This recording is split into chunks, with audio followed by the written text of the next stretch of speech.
പടച്ച റബ്ബേ, ഏറ്റവും വലിയ ടെൻഷൻ എന്തെന്നറിയോ? എന്തായാലും ഒരു ദിവസം നമ്മൾ മരിക്കുമല്ലോ, അല്ലാഹുവിന്റെ പ്രവാചകൻ വഫാത്താകുമല്ലോ, ഞാനും മരണപ്പെടുമല്ലോ. നാളെ പടച്ച റബ്ബിന്റെ പരലോകത്ത് ചെല്ലുമ്പോ റസൂലുള്ളാഹിനെ എനിക്ക് കാണാൻ പറ്റൂലല്ലോ, മുത്തുനബിയുടെ കൂടെ നടക്കാൻ പറ്റില്ലല്ലോ.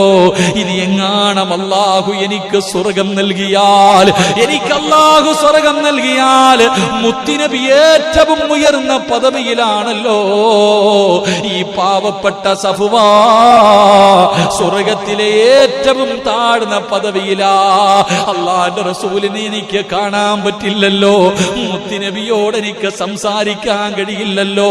കാരണം പ്രവാചകൻ ഏറ്റവും ഉയർന്ന പദവിയില്, ഞാൻ ഏറ്റവും താഴ്ന്ന പദവിയില്.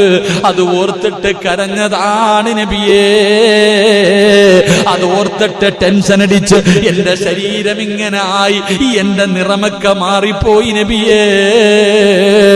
അല്ലാഹുവിന്റെ പ്രവാചകനോട് സഫ്വാൻ തങ്ങൾ കരഞ്ഞുകൊണ്ട് പറയുമ്പോ അതാ വരുന്ന മുഖറബുൽ അംലാക്ക് മലക്ക് ജിബ്രീൽ എന്ന് പറയുന്ന മലക്ക് കടന്നു വരികയാണ്. എന്നിട്ട് അവിടെ നിന്ന് ഓതിക്കൊടുക്കുന്നു,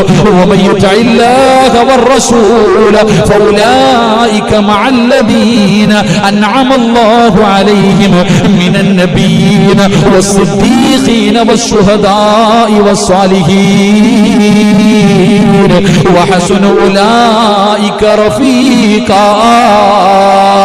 അല്ലാഹുവിന്റെ ഖുർആനിൽ ആയത്ത് വരികയാ, നബിയേ അങ്ങേറ്റവും ഉയർന്ന പദവിയില് ശുഹദാക്കളുടെ കൂടെ, അമ്പിയാക്കന്മാരുടെ കൂടെ ഏറ്റവും ഉയർന്ന പദവിയിലാണല്ലോ. ഞാനങ്ങ് അടിത്തട്ടിലാണല്ലോ, എനിക്ക് കാണാൻ പറ്റില്ലല്ലോ, കൂടെ നടക്കാൻ പറ്റില്ലല്ലോ, അങ്ങയോട് സംസാരിക്കാൻ കഴിയില്ലല്ലോ.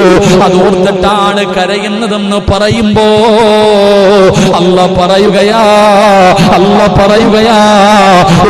الله والرسول فأولئك مع الذين أنعم الله عليهم من النبيين والصديقين والشهداء والصالحين.